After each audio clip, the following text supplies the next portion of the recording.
ये लाइन लंबी हो रही है। 4 विधायक उनके साथ गए हैं और कह रहे हैं समाजवादी पार्टी के नेता कि ये तो बस झांकी है, स्वतंत्र देव सिंह और केशव प्रसाद मौर्य अभी बाकी हैं। आपको एहसास है कि लोग उधर जा रहे हैं और अनुप्रिया पटेल तक की पार्टी अब आपको नसीहत दे रही है गठबंधन की राजनीति पर। अंजना जी, देखिए, लोकतंत्र है, कोई भी अपने विचार व्यक्त कर सकता है और भारतीय जनता पार्टी वो पार्टी है जो एक परिवार की तरह कार्य करती है। हमारे पास नेतृत्व की ताकत है और विचारधारा की ताकत है और मैं ये जरूर कहूंगा कि हमें पूर्ण विश्वास है कि जब 10 मार्च को चुनावी परिणाम आएंगे तो प्रचंड बहुमत से भारतीय जनता पार्टी की सरकार बनेगी। और इसकी वजह क्या है? मीडिया भी कहता है, हम भी कहते हैं, डबल इंजन की सरकार, जिसकी नीयत ईमानदार, जिसके पास सशक्त नेतृत्व और दोनों इंजन, केंद्र में प्रधानमंत्री नरेंद्र मोदी जी और प्रदेश में योगी आदित्यनाथ जी अपना कार्य कर रहे हैं। और एक बात जरूर है कि हर नेता की एक भूमिका जरूर होती है अंजना जी, और जो अभी समाचारों में न्यूज आई है, किसी पार्टी को ज्वाइन नहीं किया है केशव प्रसाद मौर्य जी ने भी। मैं समझता हूं कि आपके पास भी ये खबरें आई हैं।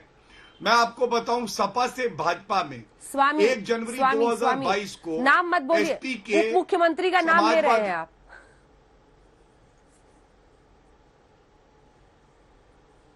स्वामी प्रसाद मौर्य, स्वामी प्रसाद मौर्य।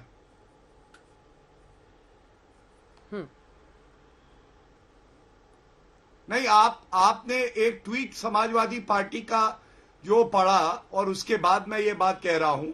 स्वामी प्रसाद मौर्य पे जो खबर आई है, उस खबर में क्या है? उसमें ये कहा गया है कि उन्होंने इस्तीफा दिया है और उसके बाद उनका बयान भी हमने देखा। उन्होंने कहा कि हमारी नाराजगी रही है। तो रूठे को मनाना भारतीय जनता पार्टी को आता है। और जनवरी 2022 में अंजना जी, मैं ये बता दूं, एसपी के संस्थापक थे सदस्य, उनका नाम है एमएलसी शत्रुघ्न प्रकाश। उन्होंने भारतीय जनता पार्टी को ज्वाइन किया। 18 नवंबर 2022 में 4 समाजवादी पार्टी के एमएलसी थे जिन्होंने भाजपा को ज्वाइन किया। तो ये होता है कि कई बार नेता अपने हिसाब से निर्णय लेता है, लेकिन भारतीय जनता पार्टी के पास ये ताकत है। और जैसा मैंने कहा कि हमारे पास मुख्यमंत्री योगी आदित्यनाथ जी हैं, हमारे पास उप मुख्यमंत्री केशव प्रसाद मौर्य जी हैं, उप मुख्यमंत्री आपके कैबिनेट मंत्री गए हैं, तो हमारे पास वो सर आपके कैबिनेट मंत्री चले गए हैं। जनता ऐसे किसी विधायक नेता के जाने पर अलग बात है। आप मेरी बात तो सुनिए, मैं तो कह रही हूँ कैबिनेट मंत्री गए हैं आपके, मामला गंभीर है, इसकी गंभीरता को समझिए। आप बड़ी शानो शौकत के साथ लाए थे ना बीएसपी से उन्हें, आपके कैबिनेट मंत्री थे, इस्तीफा। ये डेंट, इससे डेंट होगा, ये आपको दिख रहा है कि नहीं दिख रहा है? तभी तो दो लोग, सुनील बंसल और स्वतंत्र देव सिंह जी, अब मनाएंगे उनको। नहीं अंजना जी, ये तो आपके चैनल की खबर है।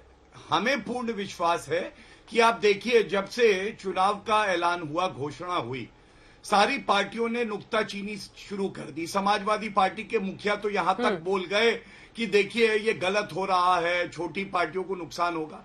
एक पार्टी है जो अपने को परिस्थितियों के हिसाब से ढाल लेती है, वो है भारतीय जनता पार्टी।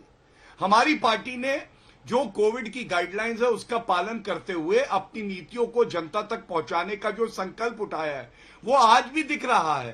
कोविड के संकट में भी हम लड़ रहे हैं। और एक बात मैं बता दूं कि हमारी पार्टी में वो ताकत है। ये जरूर है कि सिपाही जो होते हैं वो पार्टी की ताकत होते हैं, लेकिन मूल ताकत जो है वो हमारी नेतृत्व, हमारी विचारधारा, हमारे लाखों जो कार्यकर्ता हैं जो जमीन पर सुबह शाम दिन रात एक किए हुए हैं, क्योंकि वो जानते हैं कि हमारी मेहनत रंग लाएगी। और सबसे बड़ी बात है जनता का आशीर्वाद। अंजना जी, जनता का आशीर्वाद भारतीय जनता पार्टी के साथ है और आप देखेंगे 325 सीटें भारतीय जनता पार्टी की आएंगी